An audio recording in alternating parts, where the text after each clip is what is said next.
Okay, just in case. Yeah. Okay, greetings everyone. This is State Building Code Council IBC Technical Advisory Group for July 2nd, 2024. Could we please take roll Yes. Chair Primary Todd Bayworther. here? Chair Alternate Roger Haringa. He mentioned he's in a doctor's appointment that's been running long, so he may join in a little bit. Okay, Architect Primary Joe Mayo. said he's on vacation. Aha. Alternate Chair Fortaleza. Present. Thank you. For Building Official Primary Tim Woodard. Present. Thank you. For the alternate Steve Belzak. He's out. Alrighty. For Fire Services Representatives Primary Lance Dahl.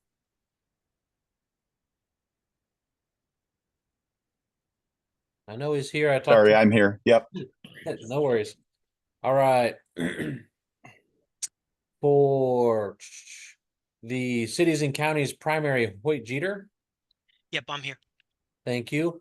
The alternate on that one, I got some communication in the last couple days that Sean Carlstrom no longer qualifies for the cities and counties position. So the alternate is now vacant in cities and counties. If you know someone, send them our way. For the Affordable Housing Representative Primary, Todd Sullivan. Here. Thank you. For General Contractor or Developer, Bill Mybush. Not seeing him in here today. For Manufacturer Supplier Primary, Brian Horstman. Not seeing him in our attendees list either. For Structural Engineer Primary, Joshua Mergens. Present. Thank you. For the alternate, Trent Tenney. Yeah, I'm here. Thank you. For Persons with Disabilities or Accessibility Expert, Michael Shaw. Not seeing in the group today. For Building Owner or Property Manager, Brett Conway. Not seeing him in the group today. For the General Public Subject Matter Expert, Primary, Michael Barth. I'm here. Thank you. For the alternate, Leah Summer. Present. Thank you. For State Enforcement Agency Primary, Paul Clark. Here. Thank you. For Fire Protection Engineer Primary, Andy Leonto. Here. Thank you. 2, 3, 4, 6, 7, 8. So we have a total of 10 folks out of our group, so we have a quorum today. All right, good. Thank you, Dustin, and welcome everyone. Anyone from the public like to be recognized? Okay. Hearing none, we'll go into item number 2 to review and approve the agenda. Can we get a motion to approve, please?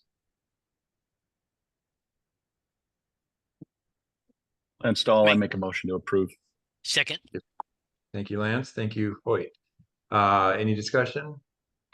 All in favor signify by saying aye. Aye. Aye. Aye. Aye.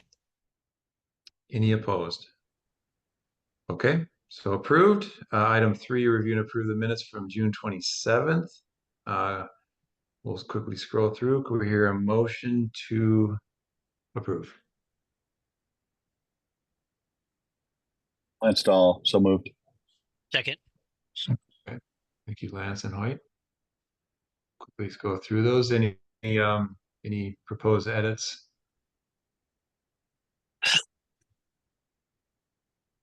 Okay, all those in favor signify by saying aye. Aye. Aye. Aye. Aye. Any opposed? Okay, so approved. Item 4 is public comment for items not on the agenda. Would anyone like to address the tag?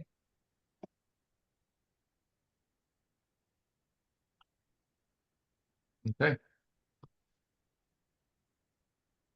Moving on to item 5, and we'll hand it over to Dustin. Thank you.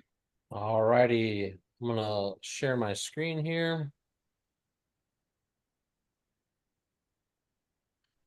And got a lot of stuff up here.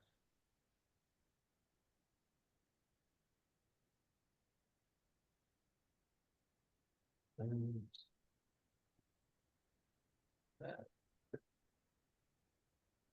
All right, so we are kicking off today on chapter 12 of the IEBC. Hoyt has his name on all of the chapters we had here today. I don't think we got quite on chapter 13, or no, it's chapter 15 that we didn't get anything from you, but there's not much to cover in there, so we can just review that as a group. Moving forward, so in chapter 12, we have 1201.1 scope that has the amendment in here with the recommendation to keep the amendment. And then Hoyt, I didn't have anything from you on any of these chapters as significant changes. Are we running with the assumption that there are no significant changes in these chapters so far? Yeah, there's no significant changes. Okay, that's what I have on the other sheet. I won't bring it up. We'll just stay here on the existing amendments report. We'll scroll through. Our next existing amendment in chapter 12 is 1203.9 for stairway railings. And there's not a big change in there, but they change grand stairways to historically significant stairways. And then the section reads the same with the recommendation to keep the existing amendment. And then as we scroll through the remainder of chapter 12, there's nothing else. So that is the end of chapter 12. Is there anything else that we'd like to go back and maybe talk about on either the amendments or any other sections in here? No, 12 was pretty easy. Yep. So then we're in a position to entertain a motion to approve chapter 12 to our master document. I make a motion to approve chapter 12 for our master document. Second, Lansdall. Okay, we'll go with Hoyt on there and then Lance. Thank you, Josh. Okay, any discussion? All those in favor signify by saying aye. Aye. Aye. Any opposed? Okay. Thank you. Right, moving to chapter 13. We don't have a amendment within chapter 13. So I'll just open it up and scroll through it real quick. And with the note that I can there's tell you why that chapter 13 is a performance-based method, and performance-based, we've never had a amendment for performance-based because you actually have to analyze it to be in compliance. And all the other changes for the state building code are because they're actually code changes. This is actually got to go through do a complete performance base to make it in compliance. It's quite detailed analysis. It's not used all the time, but it's good for some buildings. Thought I'd just let you know that why that's not why we don't have amendments to that. and no significant changes within this chapter either. Now, most people don't use it too, just FYI, because it is kind of time consuming, but I've gone through it a few times just for the heck of it, for fun, just to see how it worked for a building here in Tacoma. And it's very time consuming, just FYI. Took me a while. So I don't know if we necessarily need a motion for chapter 13 since there's nothing in our report on it, but we're in a position to move chapter 13 to our master document. I'd make that motion, move chapter 13 to our master document. Second, but I thought Dustin said we didn't need a motion. I said, I That's don't what know I if thought. we needed That's what I one. thought too. Yeah, Dustin said that. Dustin, I think it's okay to move it. Let's just move it forward. Yeah. Okay. Without changes. Okay, so I think we heard a motion from Hoyt and a second from Tim to move chapter 13. Any discussion? All those in favor signify by saying aye. Aye. Aye. Any opposed? Okay, chapter 13 is moved. All righty. Moving on to chapter 14. It's a very, very long chapter. With one amendment in here. Actually, there's two amendments. I'm sorry. We have 1401.2 for conformance. With a recommendation to keep the state amendment there. Our state amendment essentially duplicates the references to all the I codes. But we include our WAC numbers and stuff like that. So there's not a huge change there. And some exceptions for the R3 occupancy. And then in section 1402, the WAC strikes this whole section from the code. So 1402 is not adopted. And that is the end of chapter 14.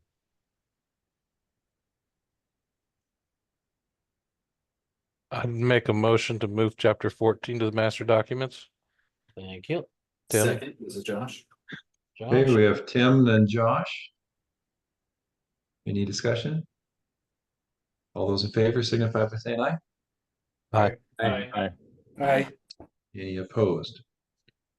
Okay, chapter 14 is moved. There we I go. had myself muted, but I was an I on the Okay. 4. So Gotcha.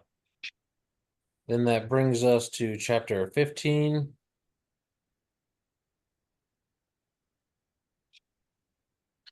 And within chapter 15, let's see, we have one amendment in 1503.1. This section did move in the 2024, so it is now located instead of 1501.7, 1503.1. And it just changes International Plumbing Code to the Uniform Plumbing Code. With no significant amendments identified, or significant changes, I'm sorry, identified in this chapter.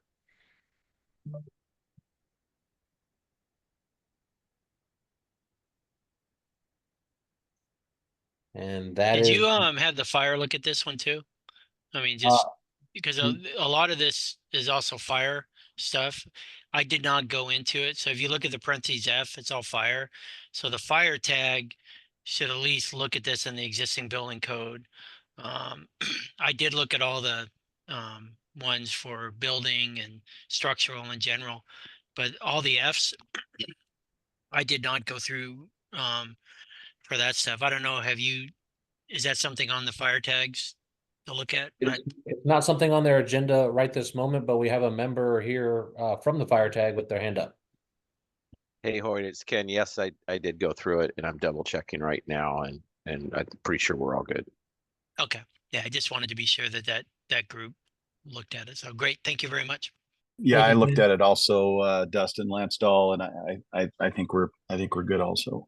Okay. Alrighty, so with that, we're in the position for the motion of chapter 15. I'll make a Thank you. motion to move chapter 15 to the master docs. This is Tim. Second. Wait, thank you. Okay, thank you, Tim and Hoyt. Any discussion? All in favor signify by saying aye. Aye. Aye. Aye. Any opposed? That moves Then- chapter 15.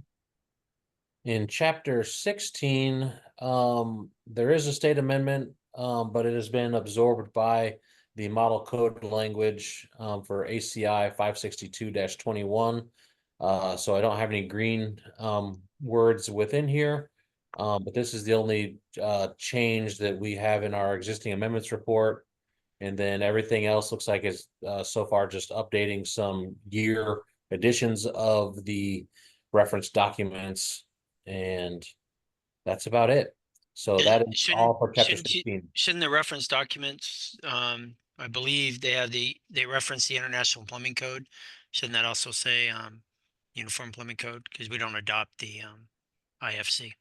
I mean the IPC So, right there where it says IBC -24. We don't adopt that, any of those sections. So it should be the Uniform Plumbing Code. So that's something that would be a new amendment for us, not that it's not appropriate, but we should make a proposal to change that to UPC in this chapter for this year. Yeah, I got to come up in questions here at Tacoma, and I'm like, no. We do the Uniform Plumbing Code, not the International Plumbing Code. They can do So, it as an alternate method in materials, though.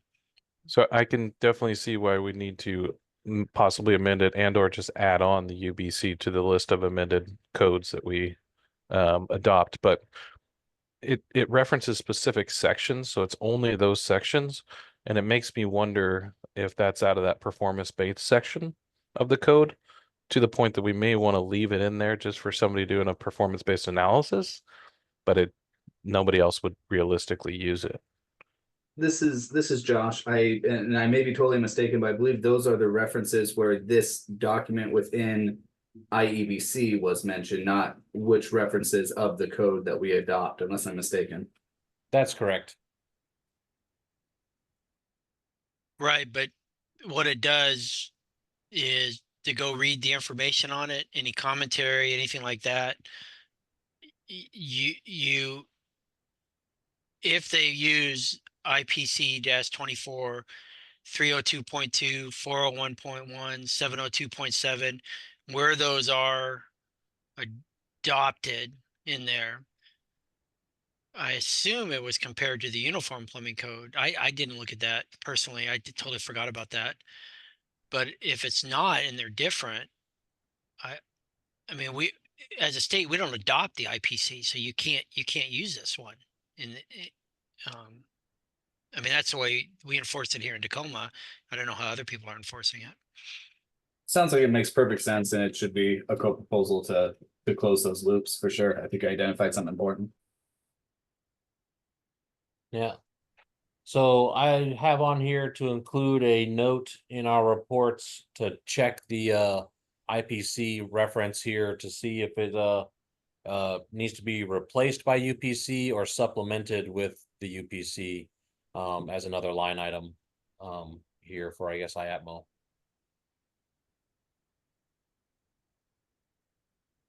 And the only reason I bring that up because I got a question on that. We didn't do it on the last cycle or the cycle. And I'm like, no, you have to use the Uniform Plumbing Code. And I had to look up where it was in the Uniform Plumbing Code to show them where it was at. So, but I didn't look at every one of these sections. It was just, I had to communicate that to an applicant.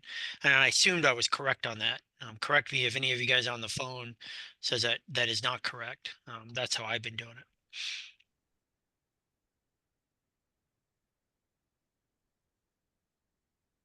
Or it could be I'm the only one that I've had to deal with that. That's another way. Maybe. But I think with this one, the note will be, look for a proposal to come in on chapter 16 for this reference here. And with that one, we would be in the position to move chapter 16 towards our master document with a change there for just some notes in the significant changes. Well, I don't know, significant changes or proposed amendment section. I don't know. We don't have a proposed amendment section, so we'll get the note in the report somewhere appropriately. And to be honest, it is just a reference document, so you have to go to the proper one. So, I mean, I can understand why people wouldn't catch that all the time. You don't always dig into chapter 16 unless you really have to. Yeah. That being said, as someone on the consultant side, not on the enforcement side like you, if we were needing a project to work and we had a loophole, it's not uncommon in that world to try to show, no, we can use this document because it's in this reference section and it becomes a whole debate. So I think you're right that we definitely want an amendment on it. Okay. So do we have a motion to move chapter 16 towards our master document? I'll make a motion to move chapter 16 forward with looking into that one issue. Okay. Second. Lance Dahl. Okay, we'll go Tim and Hoyt. Thank you, Lance. Any discussion? All in favor, signify by saying aye. Aye. Aye. Aye. Aye. Aye. Aye. Any opposed? Okay, chapter 16 is moved. All righty, so that brings us to the appendices within the IEBC, which we have no amendments on, and we didn't assign those out for review. It was gonna be, we can go over them real quick here today, or we can move them as a group to our master document as no significant changes that are of concern and no existing amendments. Well, I thought the appendices, unless the state specifically adopted it, we could go by jurisdiction by jurisdiction. Am I incorrect on that? That is correct. I just as a I guess to formalize a complete review of the complete document, the appendices are included in there. Right, because the one thing is, if you actually adopted it, if the state adopted it, we would have to start following it. Like I know in the IBC, we adopted one of the appendices, um, I believe, correct me if I'm wrong, someone here, going off memory right now, which means we have to enforce that. If you don't physically adopt any of the appendices, then they can go as a, jurisdiction by jurisdiction get adopted.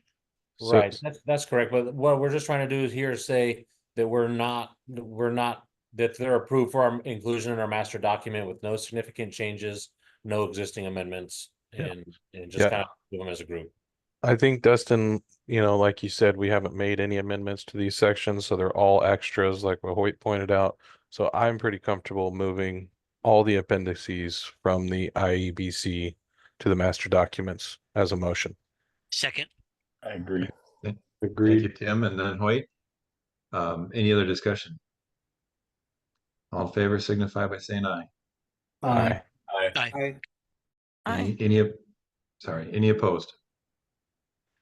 Okay, all the appendices are, They're moved.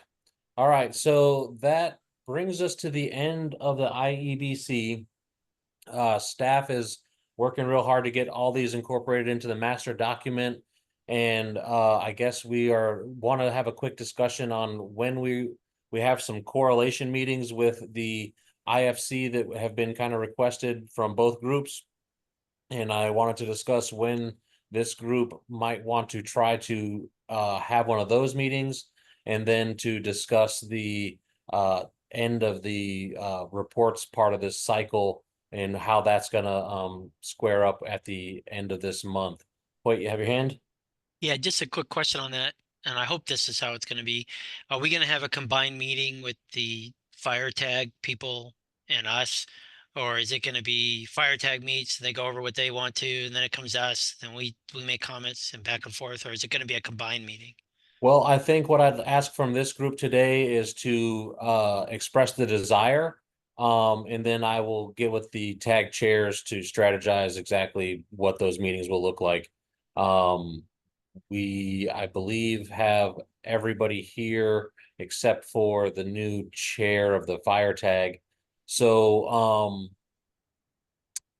what is the will of this group? Would you prefer to get together as two separate tags in one meeting and make votes as different groups? Or would you like us to take the stuff that's been identified for correlation to an individual tag and have two separate meetings where we just address the sections as a group separately?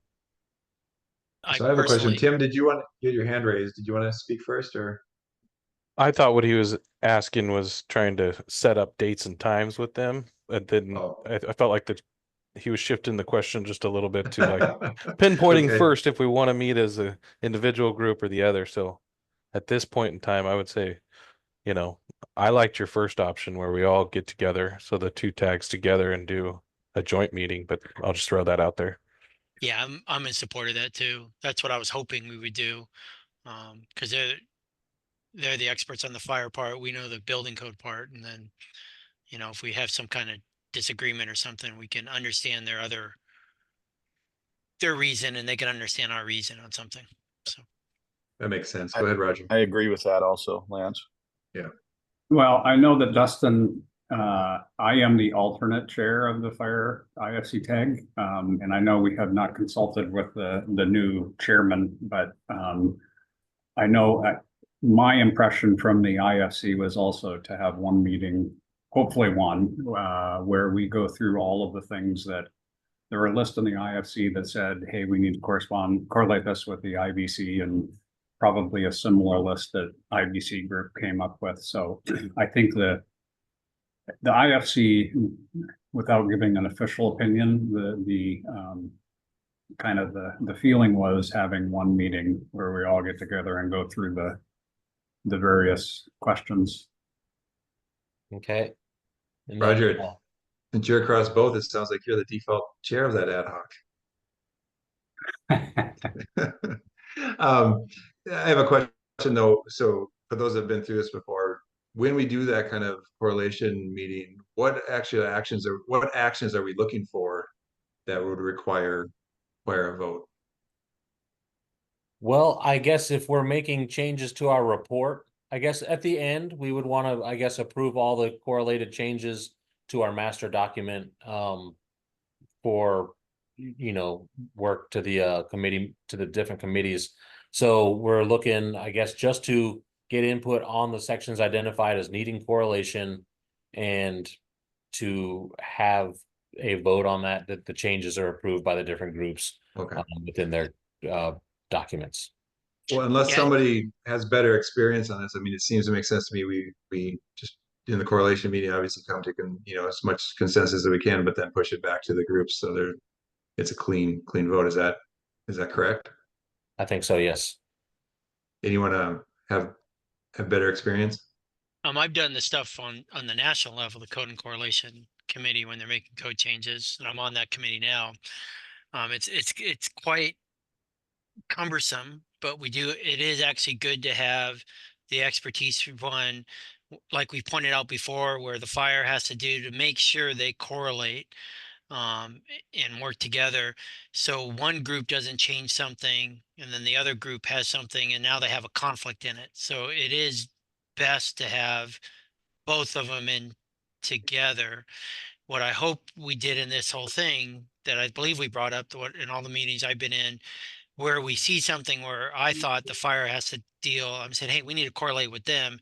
And I'm hoping they did the same thing with us. So you don't really have to go through all of it. You just pretty much have to, I mean, chapter 9 is supposed to be right out of the fire code. We just don't want conflicts between one because as a jurisdiction or as a designer, that makes it much more difficult when there's conflicts to it. So together would be great, but I assume you're going to send out, Dustin, like ahead of time to say, the fire said, building, look at this one section or something, so we can kind of get our heads wrapped around it to see where the conflicts are. And I'm hoping we do the same thing, like the one I see everywhere we said correlate with the fire, you send that to them ahead of time, or at least so they could distribute out to them if they have any comments. That's the way I've seen it done before. Yeah, on we the have national something level. like that prepped for this at the moment. And looking at the timeline here, I'm looking to let's see, go back to my calendar. Have these correlation meetings next week. Then the following week of the 15th, have a final tag meeting where we approve the master documents to the committees. The following week of the 22nd, having the committee meeting. And then on the 29th, 30th, or 31st, having the special council meeting to approve the reports. And that's kind of the framework that I've envisioned. And so we're kind of open in the rest of this week, or I guess not this week, but next week, to have a correlation meeting any day of the week that is agreeable to the group, so that we can have quorums of both groups present. Yeah, I just wanted to throw out there, like, I think we mentioned coming back together and making the decisions to kind of keep it separate. I would feel like most of the group would agree that more than likely we're going to be in consensus on all the items. So then it's like, do we really need a separate meeting to come back and vote? But for anything that was not consensus, then I totally get it. But if somehow we were able to basically everybody be in a agreement with the proposals, then theoretically, in just that one meeting where both tags are present, couldn't we move forward all those items? Yeah, Tim, I think that's what I was asking and proposing, and unless I'm naive on this, I would assume it converges pretty quickly. And then I was just asking exactly that. Is it just two formal votes, assuming both tags have quorum? We do it in that one meeting, get it done, and we go in with certainty in the next meeting to approve the whole. That is kind of my vision. Okay. On it, is go through, work as a combined group. Then when we're done with all the work, say the building code tag says the changes for the building code and IEBC are approved by this group, and then vice versa for the fire tag. We have a quorum there. We can take a vote. Fire tag can take a vote, and we leave the meeting with confidence. Yes. Okay. Yeah, that sounds perfect. it seems like the simplest way to do it, not going Yeah. back and forth, so. Okay, so with this group, Ken, go ahead. So my only concern is probably the ball in your court, Dustin, is to get that document out as soon as you can this week, like tomorrow. I can probably Good. get it out to you guys today. We got a running list that we have been keeping track of the different sections. It won't be a report like we've been sharing. It'll just be a reference to the sections we're looking to correlate. Yeah, that's fine. Just so we all can just start reading it and going through, because if you're looking at holding a meeting like Tuesday and people are starting vacation on tomorrow, they're not gonna have time, and there won't be much participation then in those meetings. So just want to make sure our time is well spent in those meetings. Thanks. So And- or go ahead, Todd. Oh, that's fine. Go ahead. I was just gonna ask for within this group, is there a day next week that works best for most? I've been holding Thursdays open because of our Yeah. meeting, so I'd throw that out there as definitely one day. Okay, Let's propose that just for Ken's point too, unless there's any strong conflicts. 11th, you're saying? believe that Looks that's like. the date. How about we set that as a tentative date today? And here after this meeting, I'll shoot a poll out to the groups as a whole to see if we can get a response on the 11th. Dustin, Correct. I do want to be careful. When I reviewed portions of the IBC, you sent me just sections. You know, you didn't send me the whole code because you don't have so I would want to make sure that you're sending out code sections to anybody that we can look at them and go back and forth. You had said just put the list. I think you need to make sure you include the code language, so because not everybody, I think, had access to the whole thing. So When I get in there, I'll just double check all the different sections, and if the attachments aren't over sized for distribution that way, we'll send them out in the email. If they are oversized, I'll strategize something else. I might have to send out multiple emails to the group to get all the reference material out, but I'll get the code sections out to you guys.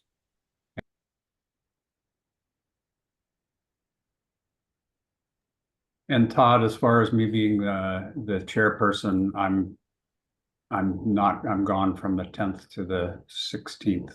So Okay. Thank you. All right, so it sounds like we have a tentative strategy in mind for finishing the work within the tags. I'll get you guys a polling email here today. I'll get you guys the sections for correlation stuff as well. If I might struggle on that one a little bit, and it might come out here tomorrow morning, but I'll get it to you here either late today or early tomorrow. Okay. And I think that that's all we had for item number 5. And Okay. I assume 6 by memory is just other business. other business. Anyone have anything to bring forward? Okay, hearing none. I think that leaves us with adjournment. I do have one thing. Yeah, This go is ahead. something I Hoyt. want to coordinate with Dustin. And we found this out. Actually, I think I sent an email to some people. And this was weird. And we've been dealing with this. ICC ended up, when they did their first printing, they left some stuff out. And then they ended up doing a second printing that put the proper stuff in the code. It was actually accidentally omitted. It was not on purpose. It was accidentally. Our Washington State building code, because they modeled it off the first printing, didn't get updated. And I think I sent an email. I sent an email out someone brought this up, but it still was required. So the one thing that's important for people to know, and I don't know how to coordinate that, when ICC finds a mistake in their code and then they do a second printing, and we have our Washington State code that's out there, we need to somehow make sure people know that there's an errata that's for the ICC. They don't go back and go into the Washington State building code and add those erratas to it automatically. And I'm going to talk to ICC about that. And I don't know who's responsible for that. if it's the state's responsibility to go update the erratas. Did you understand what I'm saying, Dustin? Yeah, it They is the left some state tables out. responsibility to update the erratas. As I was working on 2021 codes, it was I know the attempt was made to incorporate all the errata into the updated insert pages that came through. So the method of which it will happen at this on the 2024 code will be slightly different. I know that printed versions will likely suffer not having an updated version available, but online versions will be able to be updated with errata for the state. And I'd have to discuss further with ICC what they would entertain doing it as far as printed versions. Yeah, okay. I just wanted to make sure because that came up. I think I sent an email on that on one of the place because someone brought that up and I go, no, you still have to do that. And it was because our Washington State didn't have the errata for the second printing, basically is what happened. It just got left out and ICC did not update our Washington one. It was just a mistake. Okay. So are we saying this is the first time we've been through this? So this is a new problem for us because instead of going by whack, we're actually referencing the code, right? So now when we officially adopt, we're going to have to be very specific about which version. No, so no, what happened is here, ICC, there were no changes to the table. It was, I believe it was I can't remember. I think it was a wood table going off memory. There was no changes to it. But for some strange reason, ICC deleted the table completely out of the Washington printed code, but it was also not in the first printing of the I codes. Okay. So when they did the second printing, they said, oh, we forgot that table. They put it in the second printing, but no one went and made sure it got done in the Washington codes. And it was a table, I could look it up. I sent an email out on it. So that table never got, and I was talking to someone, they says, well, so this table doesn't apply? And I go, no, that table does apply. And that's when I did the research and found out why that happened. And it was because ICC left the table out of their first printing and it didn't get, there was no changes in the code. It was just the actual left the table out. So it wasn't like a change from the code on, they just forgot to put it in the first printing. And because of that, it didn't get into Washington's first printing. And then when they did the second printing, it was in there, but Washington never had a second printing. Does that make sense? I believe it does. Yeah. At least I'm tracking that there's something, erroneously missed. And because our codes are all based on the first printing, it's now conspicuously missing from our code. Right. And I don't know how there was a first time because it was a structural issue. And I go, no, it's required. And then someone in my office says, well, it's not in the Washington building code. I'm like, well, I know it's required. And that's why I did the research on it and found out why that happened. So I just thought I'd bring that up. I don't know what the solution is on that. Can But I make a simple solution that might be silly as I'm new to this, but it would make sense to me that when in the WAC language adopting the Washington State Building Code as put together in this first edition would say something to the effect of they are adopting the IBC, including the changes in the WAC and the latest printing of the IBC. And maybe we have that language now, I'm not sure. That doesn't necessarily get it into people's hands, but from a legality standpoint, it should close it all up. But again, if folks have a little more knowledge on that, I'm interested in hearing it. oh, that's a good idea. That's not a bad idea. Yeah, it does raise an interesting question just because it's the first time we've been through this, but I'm sure there's a simple solution. I just am not clear on how we freeze the model code and when we do that. But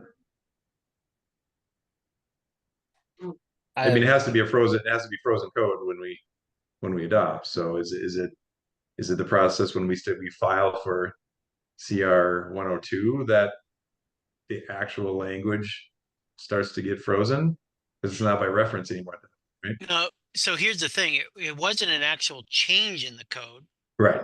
It was, that's what I'm saying. The code is actually frozen. It's adopted. I see. It was just Yeah, they just okay. forgot to put the table in the Washington one, but it was in this, and they forgot it in the first printing of the I codes. Okay. But they put So it it's in an the second one. editorial.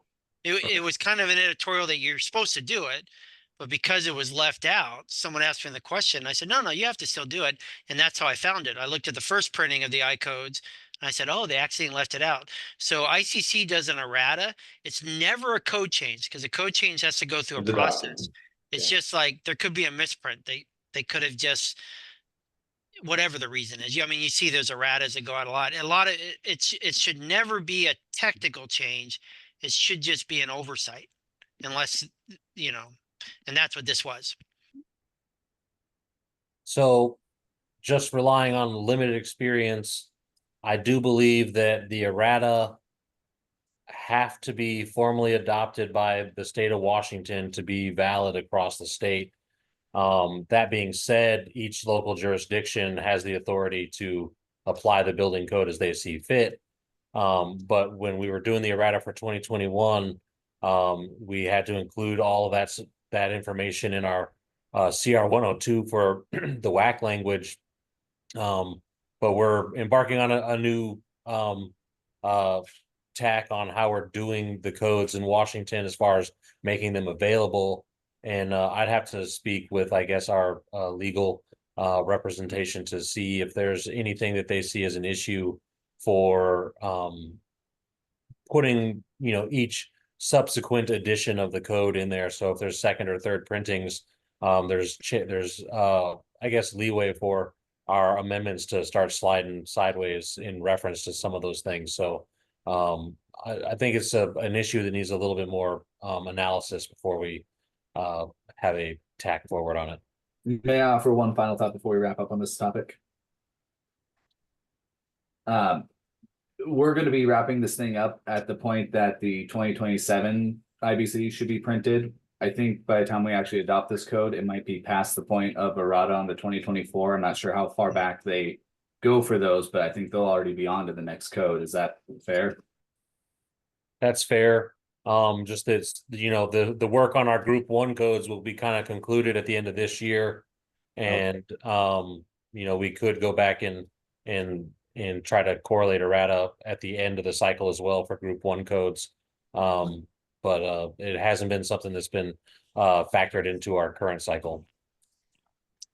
And that question just came up. I think I sent it to you, Dustin, right? I think you got that email when someone brought up to my question. I think I sent it to Tara, but it's the first time this has ever come up. So that's why I brought it up, where they actually our Washington just didn't have the table. And the reason why, because the table never changed. We were supposed to adopt it exactly as it is in the I codes. So that was it. And the first printing deleted the table on accident. It was not on purpose. It was just an accident. And I can't emphasize it enough, but I want to make sure it's somehow our state building code website somehow notes something so that doesn't happen, or I don't have to discuss with an applicant why it's still required. So. Well, there's definitely some avenues available. We just got to explore them and see what fits best with what we got on our schedules already. Okay, well, good topic. Thanks for keeping us on our toes. Go ahead, Roger. Dustin, I have another quick, not related item. I just looked on the website on the schedule for submission for proposed changes. And the website is still showing August 20th. I remember that from the meeting, and we did change it to September 19th or 20th, right? Yes, I'll get in there here after this meeting as well and mess with that one as well. Okay, I'll let the person who reached out to me know that it'll be September 19th or 20th. But okay. Thank you, Roger. Okay. Now, if we don't have any further business, we are adjourned. Have a good holiday. Thank you, everyone. Thanks, everybody. Thank you. Thank you.